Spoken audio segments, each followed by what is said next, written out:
પણ અહીંયા ખાસ મારા માતાઓ બહેનો બેઠી છે ત્યારે એમ કેવું છે ઘણી દીકરીઓ એવું કે આપણે મેકઅપ કરીએ તો જ સારા લાગીએ, પણ પુરુષો બિચારા મરી જાય બિલ ભરી ભરીને. પણ એ બહેનોને એ દીકરીઓને મારે ખાસ કહેવું છે કે બેટા આપણે બે સ્ત્રી દુનિયાની સુંદર લાગતી હોય, એક એવી સ્ત્રી કે પોતાના ઘર પરિવારને પ્રેમ આપી શકે અને સામે પ્રેમ પામી શકે, એ સંતાનોની સેવા કરી શકે અને વૃદ્ધાવસ્થાએ સંતાનોની પ્રેમ એનો સંતાન એનો સ્નેહ છે એ પામી શકે. આવી સ્ત્રી છે એ સુંદર લાગતી હોય, એને મેકઅપની જરૂર ન પડે. અને બીજી એવી સ્ત્રી કે જેનું અંદરનું સત્વ છે, જેનું ચરિત્ર છે ને એ ઉજળું હોય, જેનું ચરિત્ર ઉજળું હોય ને સ્ત્રીના ચહેરા ઉપર રીતસરનો તમને દેખાય આવે. તમે જોયું હશે કે જે સત્સંગી બહેનો હશે ને એના ચહેરાના તેજ છે ને બહુ અનોખા હોય, કારણ એને તો રૂપનો ત્યાગ કરીને દીક્ષા લીધી હોય, તેમ છતાંય તેના રૂપ દેખાય આવે એનું કારણ એ છે કે એની અંદરનું બ્રહ્મચર્ય છે ને એ જીવતું હોય, એની અંદરનું સત્વ છે ને એ જીવતું હોય. દિલ ઉપર એક વખત હાથ રાખીને જજો. અને લગ્ન થતા ને તો અહીંયા લગભગ બહેનો દીકરીઓ બેઠા હશે ને એને ખબર હશે કે પહેલી વખત જ્યારે હસ્તમેળાપમાં દીકરીઓનો હાથ સોંપવામાં આવે ને ત્યારે હાથ ધ્રુજતો હોય. એનું કારણ શું જાણો છો? એનું કારણ માત્ર એક એવું છે કે આજ સુધીના 20, 22, 25 વર્ષની બાપને આંગણે થઈ, 20 વર્ષની, તમારે તો 18, 20 તો માંડ થઈ છે. 18 વર્ષે ખાલી ગવર્મેન્ટ આપણને મત આપવાનો અધિકાર આપે છે, આપણને લગ્ન કરવા માટેનો અધિકાર નથી આપતા. લગ્ન એ સમયે થવા જોઈએ કે જ્યારે ખબર પડે કે મારી દીકરી ચૂંદડી પહેરીને કે સાડી પહેરીને જેમ અહીંયા ઘરની જવાબદારીઓ નિભાવી શકે છે એમ એના સસરાને ત્યાં નિભાવી શકશે, ત્યારે જ એના લગ્ન થવા જોઈએ. 18 વર્ષની થઈ ગઈ કે 19 વર્ષની થઈ ગઈ અને આપણે આપણી દીકરીઓના લગ્ન કરી નાખીએ અને પછી એ દીકરી આપણી સામું બોલી ગઈ, દીકરી સાસુના મેણા ટેણા સાંભળી ન શકી, દીકરી જેઠાણીનું કંઈ ન સાંભળી શકી, દીકરીને કેમ બોલવું કેમ નહીં. એ હું નથી માનતી કે 18 વર્ષની 19 વર્ષની ઉંમર હોય તો આપણામાં બહેનો એ પરિપક્વતા હતી, આપણી દીકરીઓની અંદર એટલી સહનશક્તિ નથી. અને સહનશક્તિ નથી ને એટલા માટે હું માનું છું કે એક વખત ગાંઠ બાંધજો, મારી દીકરીને 20 વર્ષ પહેલાં તો લગ્ન નહીં જ થવા દો. અને તમે એમ કહો કે ઘરના પુરુષને કે 20 વર્ષની દીકરીને ભલે સગ પણ નક્કી કરી નાખો, પણ ઘરને આંગણેથી જ્યારે મંડપ પહોંચીને એ દીકરી વળવી જોઈએ ને ત્યારે 20 વર્ષની તો ઉંમર થવી જ જોઈએ. ખાસ એટલા માટે હું કહું છું કે 20 વર્ષની ઉંમર હોય ને એ થોડીક પરિપક્વતાની ઉંમર હોય કે સાસુ કદાચ એમ કહી દે કે તારે આમ નથી કરવાનું તો એને લાગી ન આવે, એને એમ ન વિચાર આવે કે આ તો બધા મારે અપઘાત કરી લેવો જોઈએ, મરી જવું જોઈએ. સમજાય છે? આ ઉંમર છે ને એટલા માટે મહત્વની છે. બાકી તમે 15 વર્ષની ઉંમરે લગ્ન કરી નાખો ના નથી, પણ પહેલા બિચારા જેટલા પણ આપણા યુગ પુરુષો થઈ ગયા, બાળ ગંગાધર રાવ તિલક કે જેણે બેટી દૂધમાંથી બચાવો, બેટીનો જન્મ થતો ને મારી નાખતા, સતી પ્રથા હતી, એના પછી કે પુનઃવિવાહ લગ્ન હતા, એના પછી કે બાળ વિવાહ લગ્ન હતા, આ બધા રૂઢિચુસ્ત એક સમાજના એક નિયમો હતા. અને તમને કદાચ એમ થાય કે 18 વર્ષની દીકરી થઈ ગઈ ને આપણે સાસરે વળાવી દઈએ કે આપણે જવાબદારીમાંથી છૂટા, યાદ રાખજો બહેનો કે ડબલ જવાબદારી છે તમારી. કારણ કે 1-2 વર્ષ ખમી જવા હાટુથી દીકરીની થોડીક પરિપક્વતા આવશે, એની બુદ્ધિ કામ કરતા શીખશે કે મારી મા મને રોકે ટોકે છે, મારી સાસુ ટોકે, એમાં કંઈ નવાઈ નહીં. આ તો 18 વર્ષની ઉંમર એટલે આપણે લાડકોડમાં જ રાખ્યા હોય, કોઈ દી કંઈ ખીજવાનું તો આવતા જ ન હોય. એમાંય તે એ સમયની અંદર આપણે જ્યારે દીકરીના વિવાહ કે સગપણ નક્કી કરતા હોય ત્યારે હું નથી માનતી કે ખરેખર એ સાસરે રહી શકવામાં એને સાડી પહેરતા આવડતી હોય, એનો મતલબ એવો બિલકુલ નથી કે સાસરે જઈને સાડી પહેર્યા પછીની જેટલી જવાબદારીઓ હોય ને એ પણ એને નિભાવતા આવડે. એના માટે અમુક ઉંમરની જરૂરિયાત છે. અને આજે આવા સેમિનાર મને કદાચ ત્યાંથી અહીંયા બોલાવવામાં આવે તો એનું કારણ એ જ હોય કે તમને જાહેરમાં હું કહી શકું કે દીકરીના નાનપણથી તો લગ્ન ન જ કરો. આપણા કદાચ ભલે થઈ ગયા, એ સમયે કદાચ થોડીક અણસમજ હતી કે કદાચ આપણે 2, 4, 5 ભાઈ બહેનો હતા કે સાથે મોટા ભાઈના કે મોટા બહેનના થતા થતા આપણે થઈ ગયા.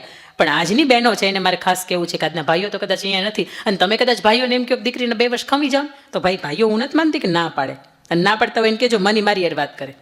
પણ જ્યાં સુધી દીકરી 19-20 નથી વટાવતી ત્યાં સુધી એક નક્કી કરજો કે મારી દીકરીના લગ્ન નહીં જ કરું.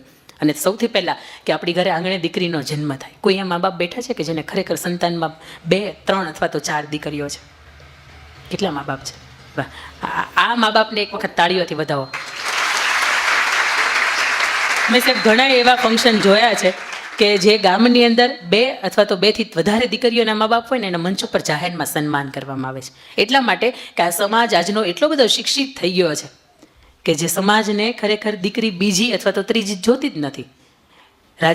મોરબીની અંદર એક મિલેનિયમ ટાઇલ્સ છે, સિરામિકનો ઉદ્યોગનો બિઝનેસ કરે છે, નીતિનભાઈ પ્રજાપતિ છે. એના ઘરે 2 દીકરીઓ છે અને એના પછી જ્યારે ત્રીજા વખતે એમના પત્નીને ગર્ભાવસ્થા રહી ત્યારે એમણે એક મનોમન માનતા કરી હતી કે મારે ત્રીજી પણ જો દીકરી આવે ને તો ભગવાન હું તારા ચરણની અંદર કંઈક સારું, કંઈક સત્કાર્યનું કામ કરીશ. અને એના મિત્રોએ માનતા કરી હતી કે ભગવાન હવે ત્યાં આપે ને તો દીકરો આપે. પણ અત્યારે કદાચ આ જન્માષ્ટમી હમણાં જે ગઈ ને એમાં 3 વર્ષે દીકરી વૃંદાને પૂર્ણ થયા, એને ત્યાં ત્રીજી દીકરી આવે છે. અને હડમતિયા ધામ છે ત્યાં 2,51,000 રૂપિયા રોકડા લખાવે છે કે મારા સ્વસ્થ સુંદર અને સરસ મજાનું એક પણ જાતની અવરોધ કે સંકટ વગર ત્રીજી દીકરીનો જન્મ થયો છે એ નિમિત્તે 2,51,000 હું અહીંયા ધરું છું. ત્યારે અંદર જે પૂજા કરતા હતા ને એ લોકોને એમ હતું કે દીકરી ભૂલમાં શબ્દ લખાઈ ગયો છે, ત્રીજો એટલે દીકરો લખાવો જોઈએ અને દીકરી લખાઈ ગયો છે. ત્યારે પૂજારીએ લોકો એવું કીધું હતું કે નીતિનભાઈ તમે ભૂલ કરી છે, આ શબ્દ દીકરો લખવાનો હતો દીકરી લખાઈ ગયો છે. ત્યારે નીતિનભાઈ એવું કીધું હતું કે નહીં, મારે ખરેખર સંતાનમાં ત્રીજી દીકરી આવી છે ને એટલા માટે હું 2,51,000 ધરું છું. આવા પેઢીને મા બાપ હજી જીવે છે. અને મારે આંગણે પણ મારે જોડવા દીકરીઓ 2 છે અને 3.5 વર્ષની. એટલા માટે હું કુખ્યાથી બોલી શકું કે 2 કે 3 દીકરીઓના મા બાપ હોય ને ખરેખર આજના સમયની અંદર ભાગ્યશાળી છે. કારણ કે ડૉક્ટર એમ કે પહેલો તો દીકરી છે તો બીજી વખત એટલે તરત મનની અંદર વિચાર આવે કે આપણે તો ભણેલા છીએ, બરોબર છે, બીજી દીકરી તો હોવી જ ન જોઈએ, ત્રીજી દીકરી તો હાવ ન હોવી જોઈએ.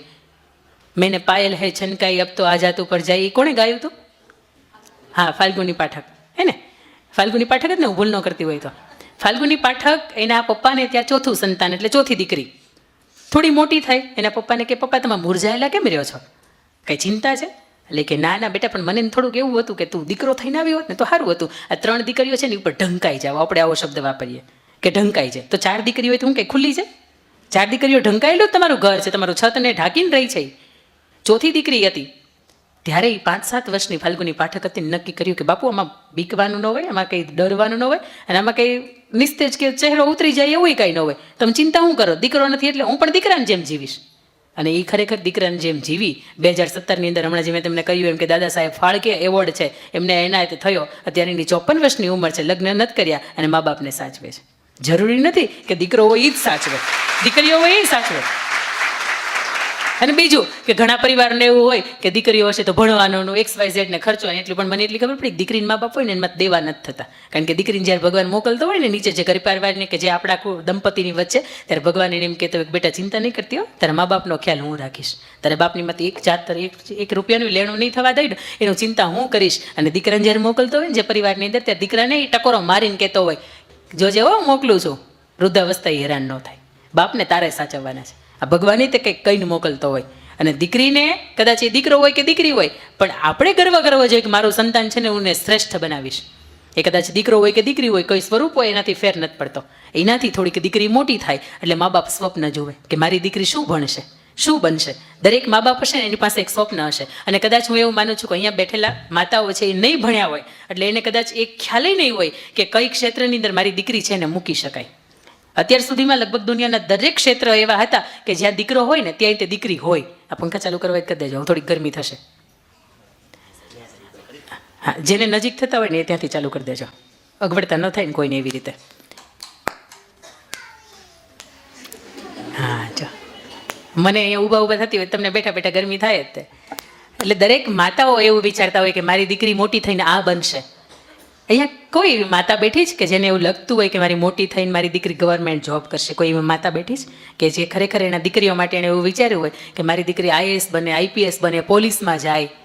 હે, વાહ વાહ.